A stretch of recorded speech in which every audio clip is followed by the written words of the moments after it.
Bien. Recording in progress.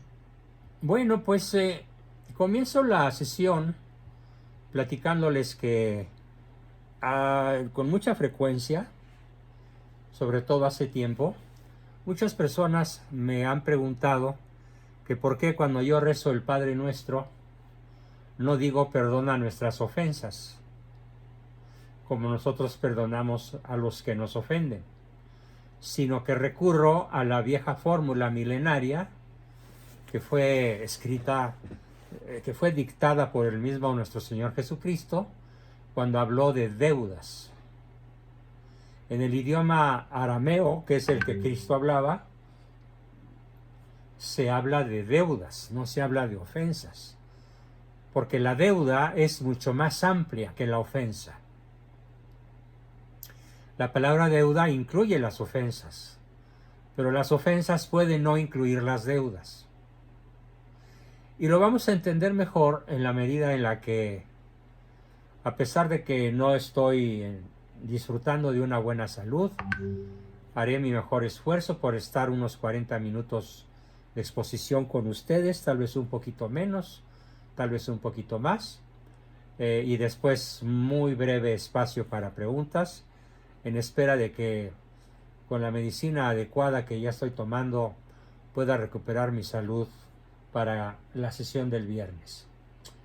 Voy a recurrir entonces para explicar esto a nada menos que al doctor de doctores, a la máxima autoridad a la cual incluso reconocen los papas, que es el maestro de maestros, doctor de doctores, Santo Tomás de Aquino.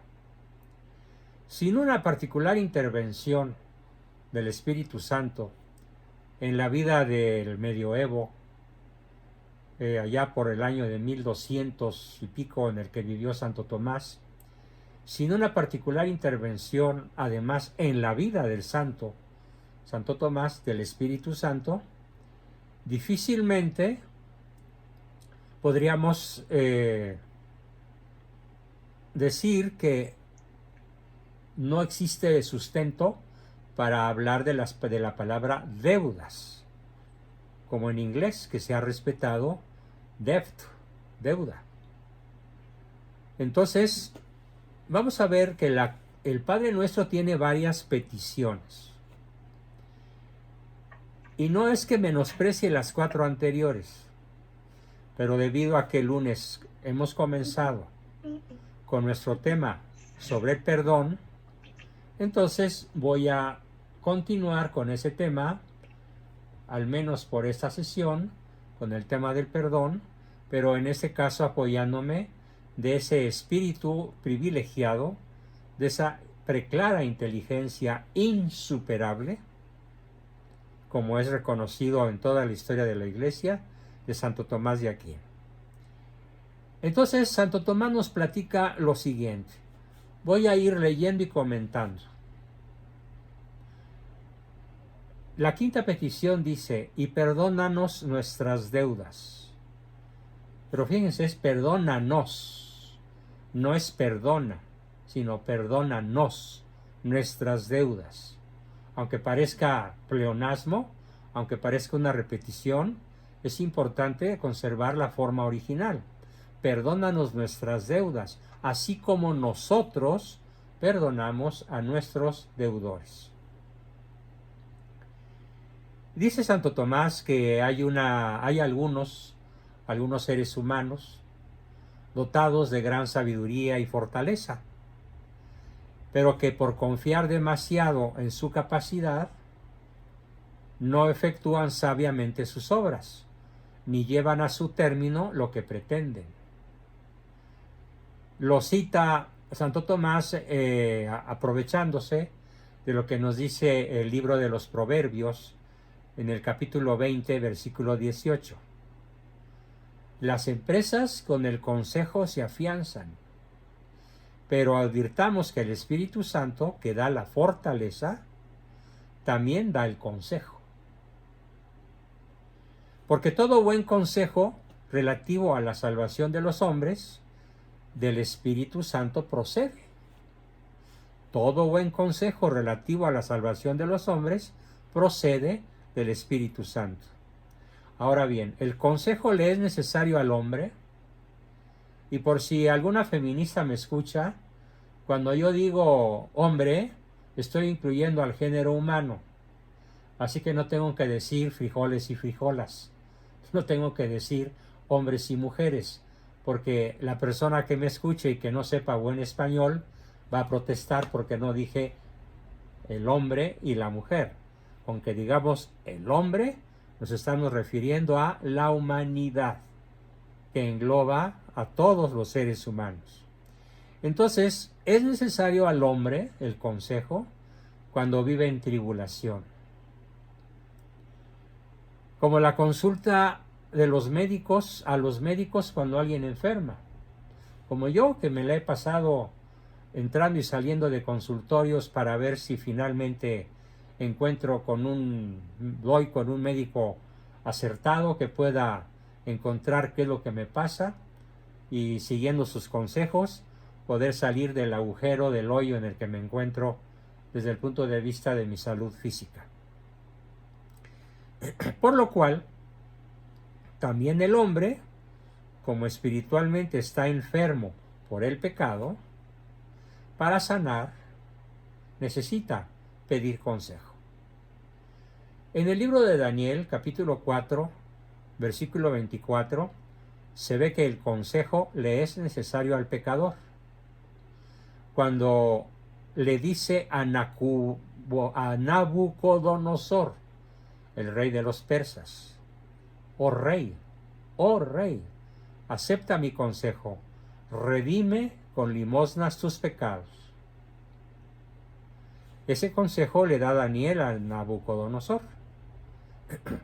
Redime con limosnas tus pecados. El mejor consejo contra el pecado, en muchas ocasiones, es socorrer al que no tiene, socorrer al pobre, dar de beber al sediento, vestir al desnudo, dar de comer al hambriento, proteger al fugitivo o al peregrino, en fin, practicar las obras de misericordia, tanto físicas como espirituales.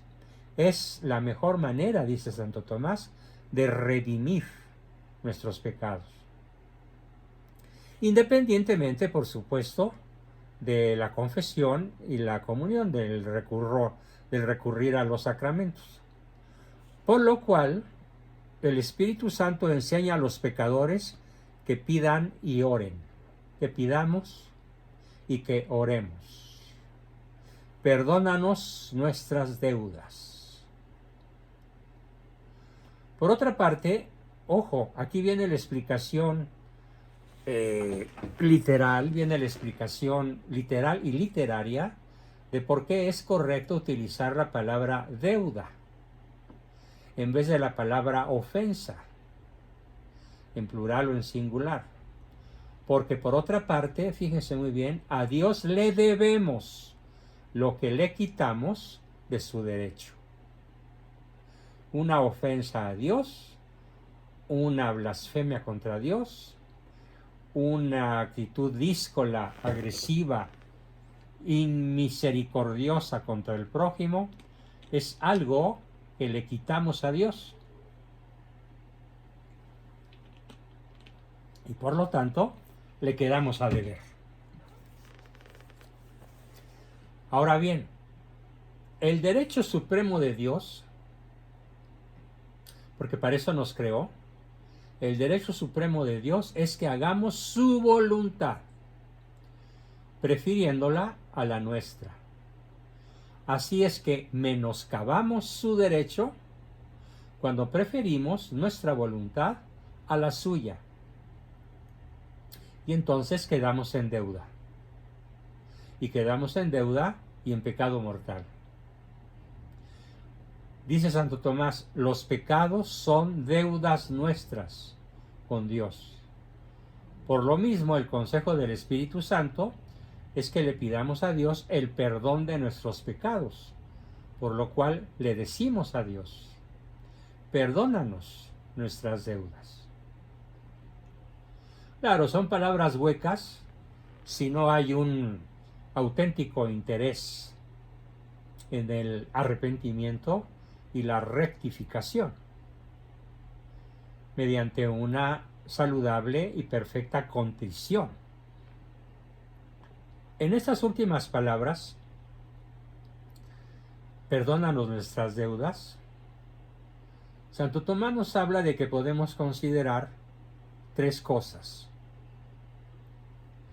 Primeramente, el porqué de esta petición. En segundo lugar, ¿cuándo se cumple?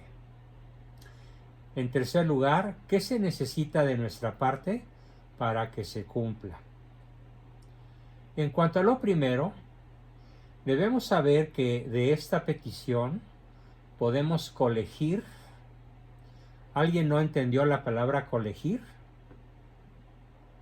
Colegir significa deducir, concluir, extraer de. Podemos extraer, podemos deducir, podemos decir,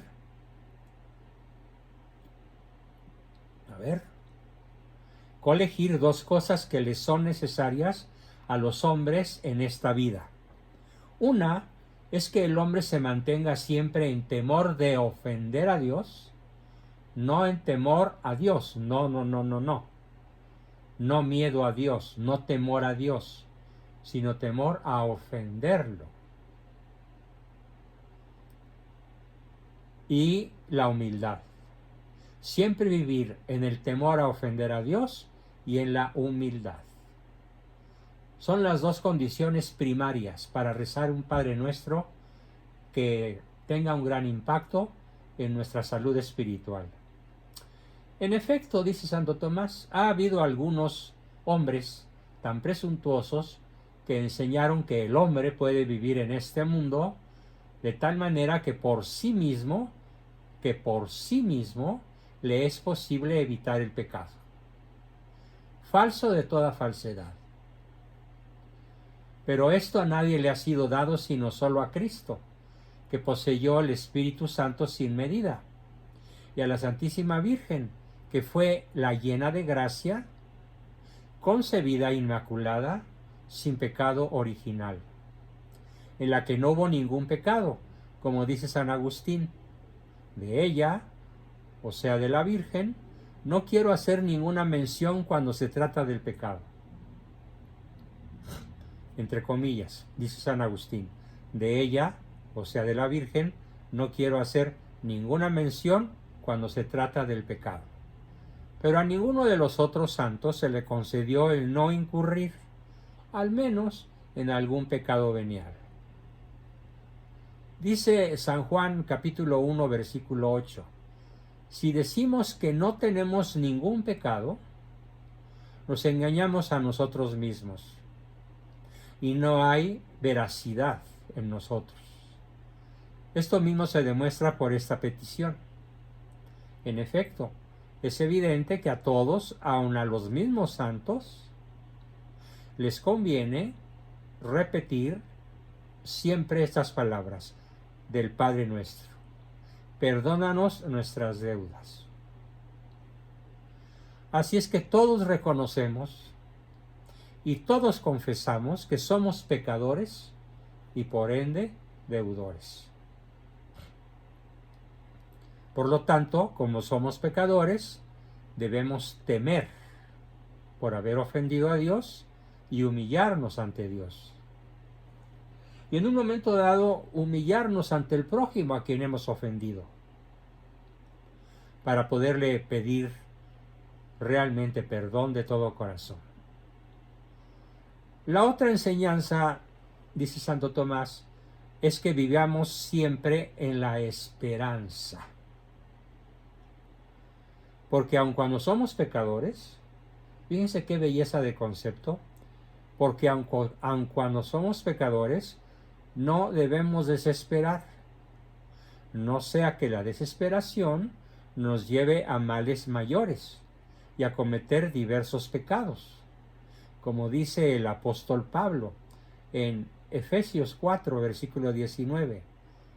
hablando de algunas personas que habían incurrido en desesperación, los cuales, desesperados, se entregaron a la disolución, es decir, a viva la pepa, como decimos ahora los mexicanos, al desmadre, al reventón, a la orgía, porque estaban desesperados. Se entregaron a la disolución de las costumbres, como de hecho hoy vemos casi entera a la sociedad entregada a la disolución y en la práctica de toda especie de impureza. Luego conviene que siempre esperemos.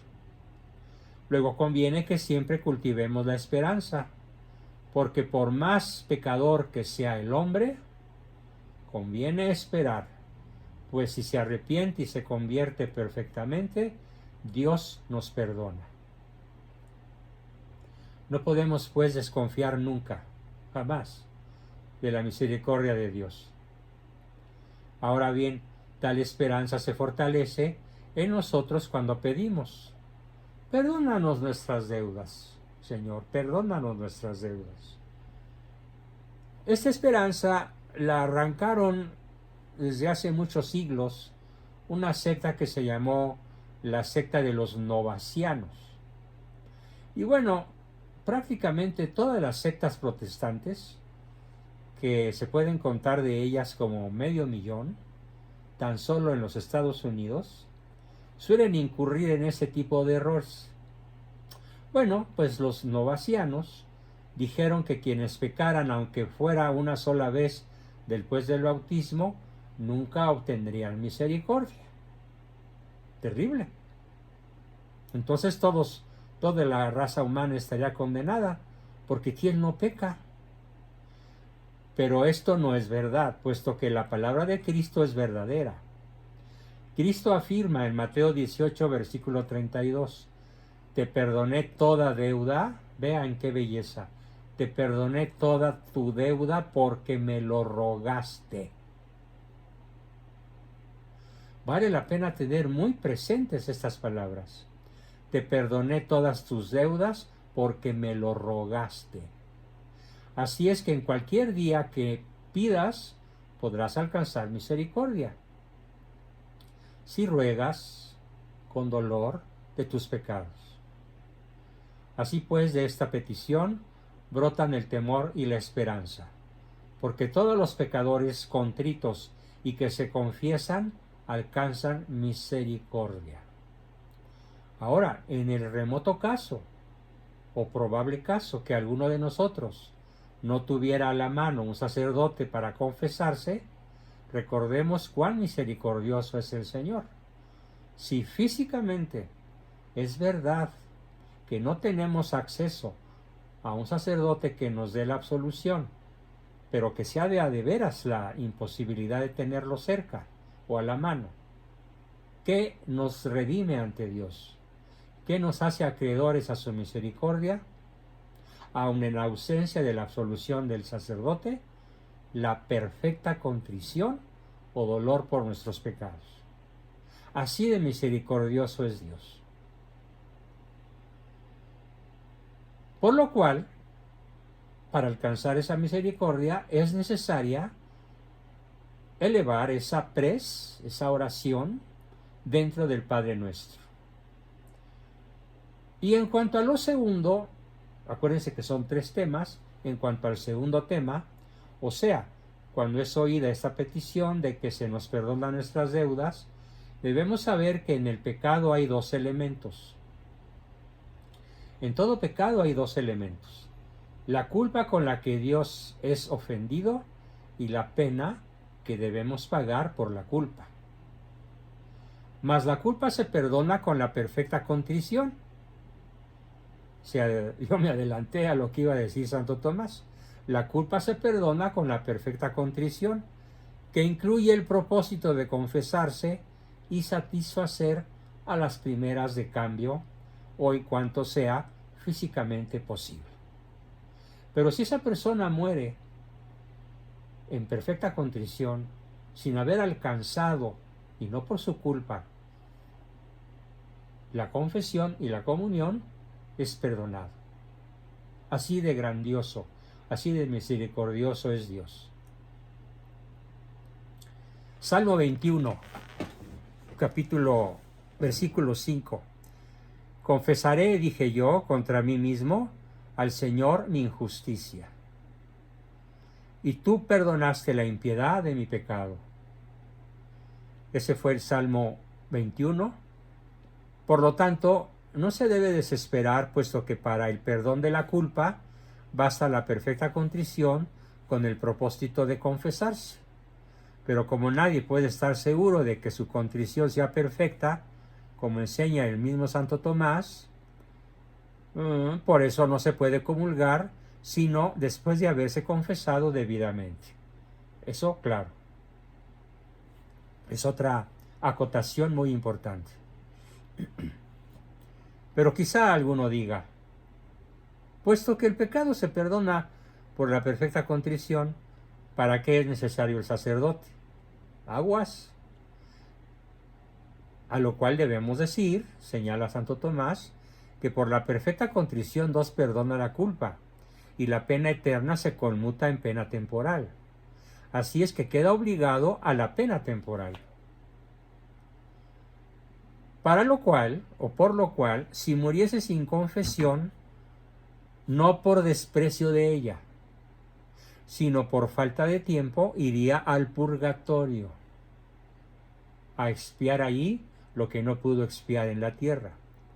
Esto conviene insistirlo en el caso de que la contrición hubiese sido perfecta, o sea, por puro amor a Dios, y no para nada por el interés del cielo ni por el temor al infierno.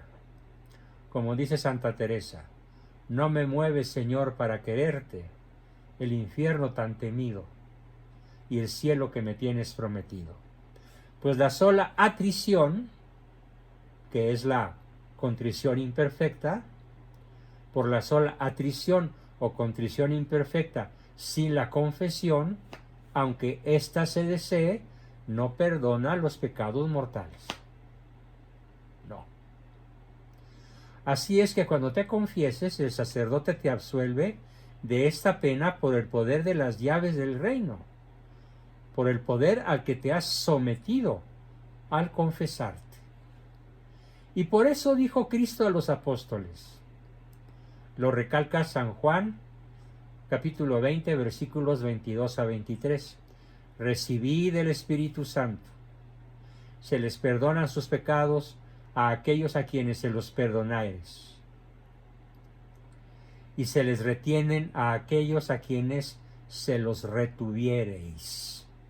Por eso, cuando alguien se confiesa una vez, se le perdona algo de esa pena, y de igual manera cuando se confiesa de nuevo.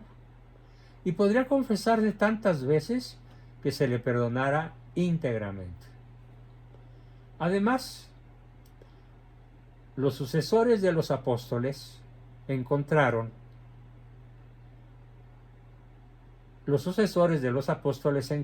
en la fuente de la revelación otro modo de perdón de esta pena, a saber, por el beneficio de las indulgencias, que para el que vive en la caridad valen tanto cuanto expresan y tanto cuanto prometen.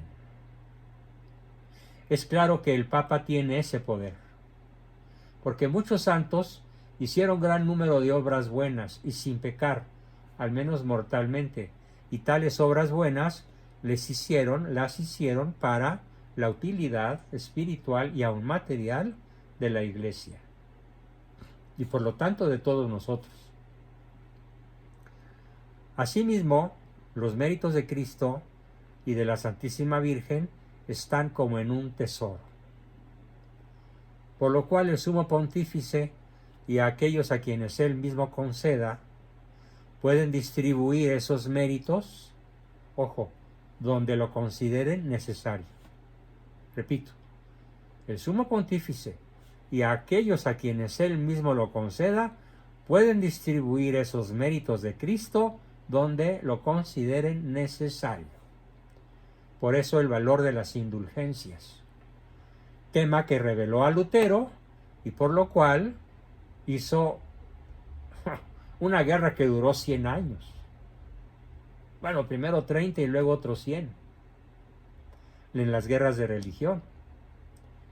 A partir del 1519 o 20 por ahí, empieza con sus terribles herejías. Así pues, se perdonan los pecados no solo por cuanto a la culpa, por la contrición, sino también en cuanto a la pena por la confesión y también, valga la pena repetirlo, por las indulgencias. Maravilloso. Acerca del tercer punto, recuerden que eran 3. Acerca del tercer punto, ¿qué debemos hacer para que se cumpla esta petición del Padre Nuestro? Ese es el punto 3. Debemos saber que de nuestra parte se requiere que nosotros perdonemos a nuestros prójimos las ofensas que nos hagan. Si no perdonamos, todo lo que he dicho no aplica. Si no perdonamos, es como si siguiéramos en pecado mortal. Bueno, de hecho así es. Por lo cual se dice, así como nosotros perdonamos a nuestros deudores.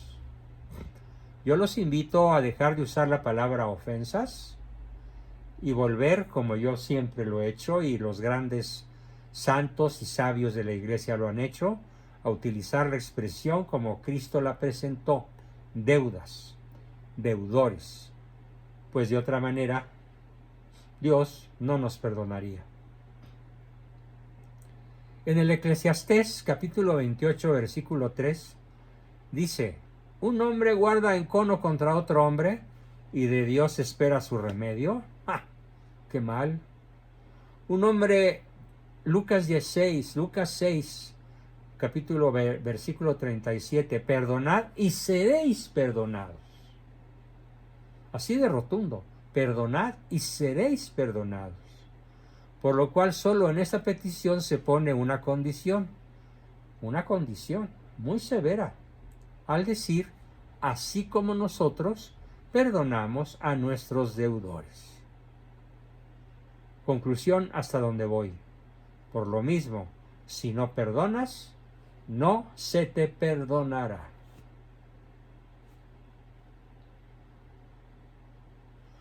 Mas podríais decir,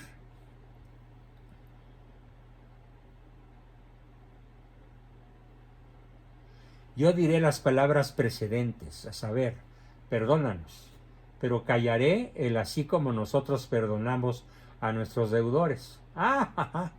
Y se burla Santo Tomás. Luego, ¿acaso tratas de engañar a Cristo? ¿Qué te crees? Pero seguramente que no lo engañarás, porque Cristo, que hizo esta oración, que escribió con su palabra, no de pluma, esta oración, muy bien se acuerda de ella, por lo cual no puede ser engañado. Por lo tanto, si la dices con la boca, por favor, hermano, ratifícala con el corazón y ratifícala con tus acciones. ¿Qué significa ratificar? Significa poner de manifiesto nuevamente una intención, una decisión, un principio, una tesis, una negación, una afirmación. Cuando queda ratificada, queda repetida el número suficiente de veces hasta que al otro le queda claro de qué se trata, cuál es nuestra posición. Así que si la dices con la boca, esta frase del Padre Nuestro completa, ratifícala con el corazón y con tus acciones cotidianas. Pero Santo Tomás es muy agudo y sigue cuestionándonos. Pero preguntémonos si el que no se propone perdonar a su prójimo deba decir, así como nosotros perdonamos a nuestros deudores. No, parece que no, porque mentiría.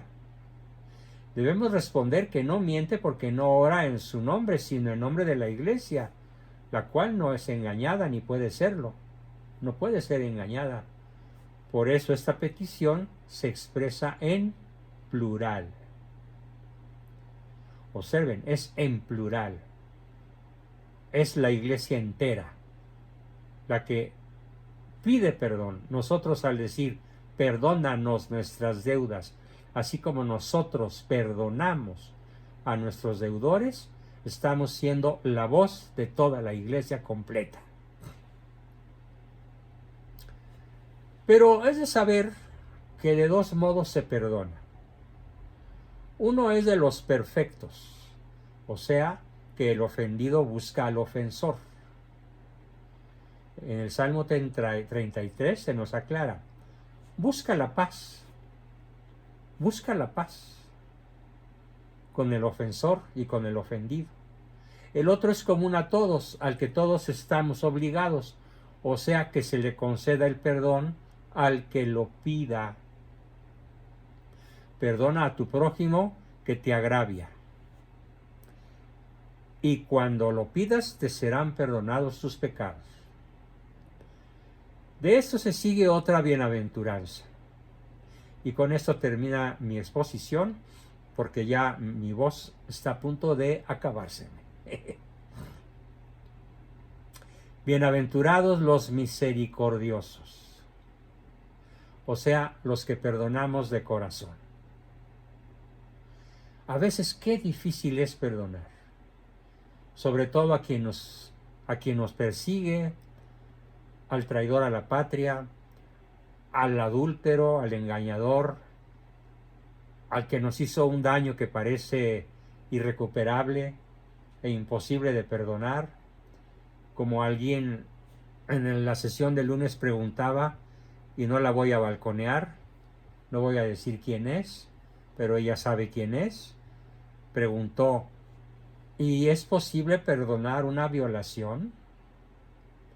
Pues el Padre Nuestro nos dice, perdona nuestras deudas como nosotros perdonamos a nuestros deudores, excepto a los que nos violaron. No dice eso. O excepto a los que X, no. Es universal, es para toda clase de ofensas, incluyendo a los dos crímenes más nefandos que se pueden cometer contra una persona, que es la violación, ya sea hombre o mujer, porque, bueno, pues también en las cárceles violan a los hombres, otros hombres, y el secuestro o privación ilegal de la libertad, seguida generalmente de un asesinato. Bueno, pues aun eso se puede perdonar.